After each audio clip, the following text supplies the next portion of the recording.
Hello दोस्तों, आज हम सीखेंगे न्यूटन्स लॉ ऑफ ग्रेविटेशन और उसके रिलेटेड थिंग्स। लेकिन उसके पहले हमें जोहान्स केपलर का थर्ड लॉ सीखना पड़ेगा। तो देखिए थर्ड लॉ क्या कहता है। The square of its period of revolution around the sun is directly proportional to the cube of mean distance of a planet from the sun. अभी ये लॉ वर्डिंग में है तो हम उसे मैथमेटिकल फॉर्म में लिखेंगे।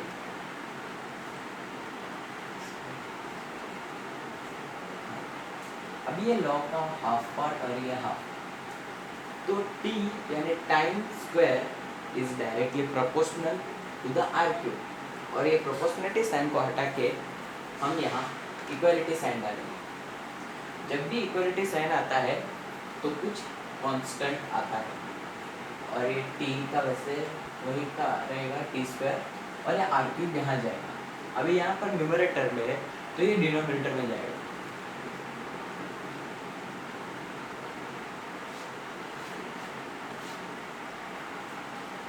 तो एंडिंग फॉर्मूला ये है k equals to t square on r cube. अब हम देखते हैं कि न्यूटन्स लॉ ऑफ ग्रेविटेशन क्या है। तो it says every object in the universe attract each other with a certain force। यानी यूनिवर्स में कोई भी दो ऑब्जेक्ट यानी हम मार्स और अर्थ पकड़ ले तो ये एक दूसरे को अट्रैक्ट करते हैं एक फोर्स, और वो फोर्स क्या है, this force is directly proportional to the product of their masses and inversely proportional to the square of the distance between them, between their centres. तो उसको भी हम मैथमेटिकल फॉर्म में लिखेंगे।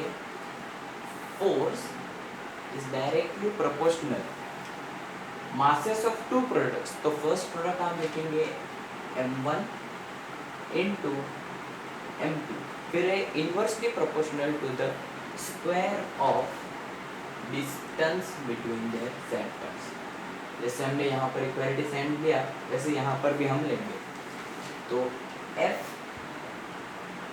इक्वल्स टू, अभी यहाँ पर कांस्टेंट आएगा g, m1 m2 d square. अभी ये g क्या है,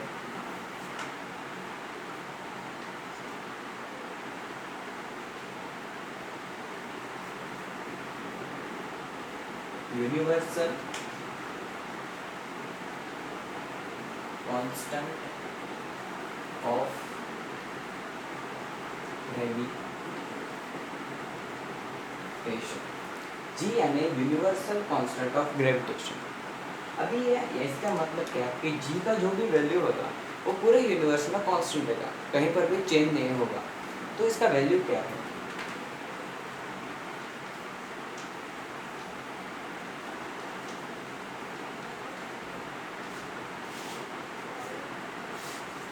ये है जी।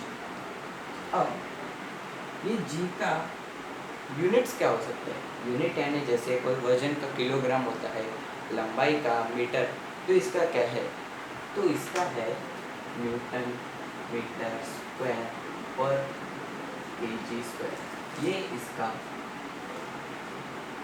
यूनिट्स है। अभी हमें इतना तो पता चलेगा, लेकिन ये हमारा ये पुराना फॉर्मूला पे चलता है। तो इसमें न्यूटन ने d का स्क्वायर क्यों लिया, d का क्यूब क्यों नहीं, d रेज़ टू 4 नहीं, सिर्फ d क्यों नहीं, सिर्फ d स्क्वायर। तो इसका एक डेरिवेशन है वो हम देखते हैं अभी।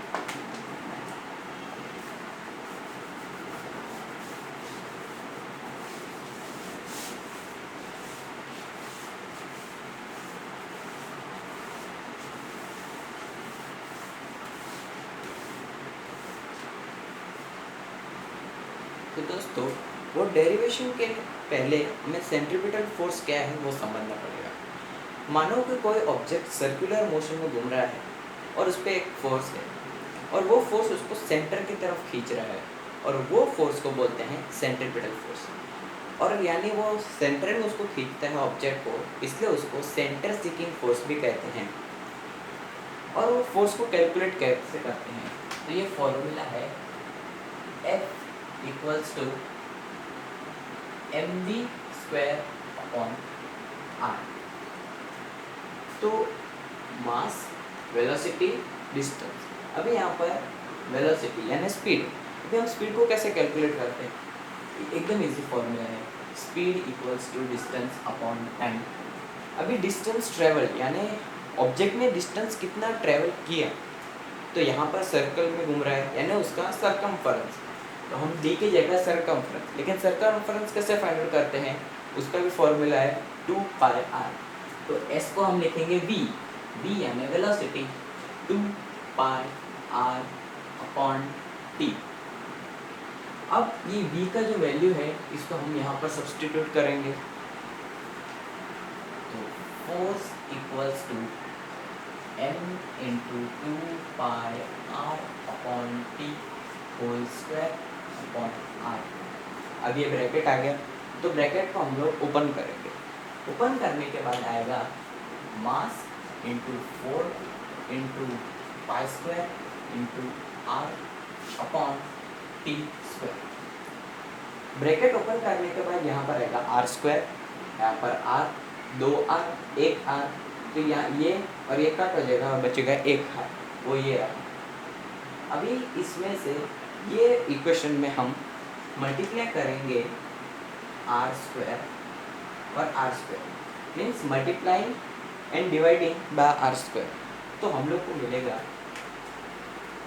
Force equals to m into 4 into pi square into r cube upon t square into r square, ये मिला। अभी हम ये r क्यूब और ये t स्क्वायर, इसको सेपरेट कर देंगे, तो force equals to mass into 4 into pi square upon r square into r cube upon t square.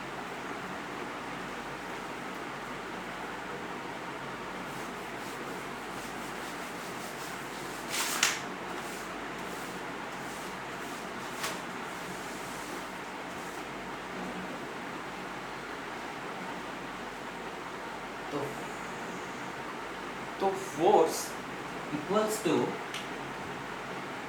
Mass into 4 into pi square upon r square into 1 upon k।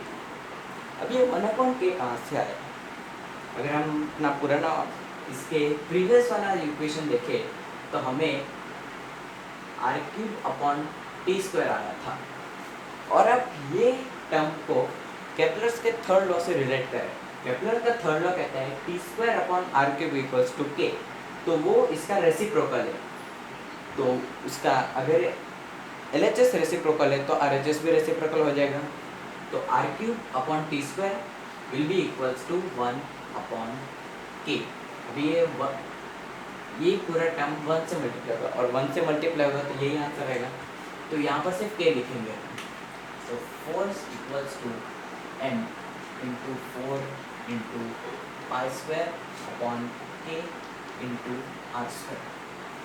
अभी ये मास यानी किसी का वजन, अभी सपोज ये टाइम में मेरा सपोज 40 kg है और नेक्स्ट सेकंड में मेरा 50 नहीं होगा, यानी एट अ पर्टिकुलर टाइम ये कांस्टेंट रहता है मास, यानी मास का वैल्यू कांस्टेंट है।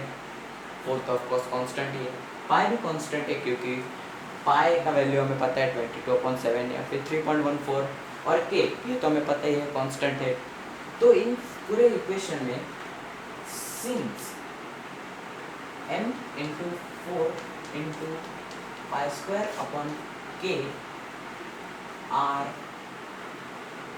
Constant, therefore force equals to 1 upon r square। कुछ नहीं बचा ऊपर यानी 1 आया। अभी r यानी रेडियस यानी डिस्टेंस, तो हम r को d भी लिख सकते हैं, तो force equals to 1 upon d square, इसलिए न्यूटन ने d का स्क्वायर लिया। अगर दोस्तों आपको ये वीडियो इन्फॉर्मेटिव लगा और आपको अच्छा लगा तो सब्सक्राइब कीजिए, लाइक कीजिए और शेयर करना मत भूलिए। Thank you.